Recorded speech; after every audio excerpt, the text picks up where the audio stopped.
శ్రీ చైతన్య మహాప్రభు శ్రీకృష్ణుని అవతారం 539 సంవత్సరాల క్రితం మాయపూర్ నవదీప్ అనే ప్రాంతంలో వారు అవతరించారు.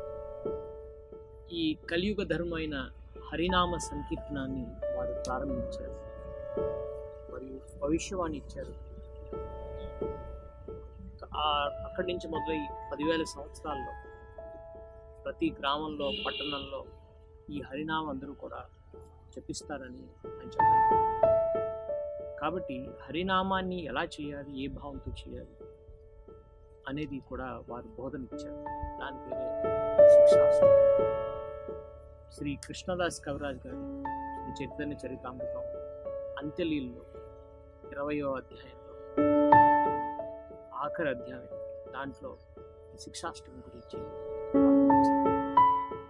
ఈ శిక్షాష్టకం చైతన్య మహాప్రభు తను ఎవరికో బోధించాలని కాకుండా తను ఆత్మ పరిశీలన చేసుకుంటూ ఆ హరినామాన్ని ఆనందిస్తాడు.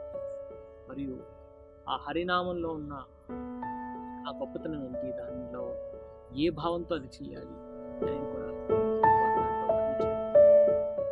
కాబట్టి ఈ శిక్షాష్టకం, ఈ 8 బోధనలు చాలా ఆ 8 బోధనల్ని శ్రీ భక్తివినోద్ ఠాకూర్ గారు చైతన్య మహాప్రభు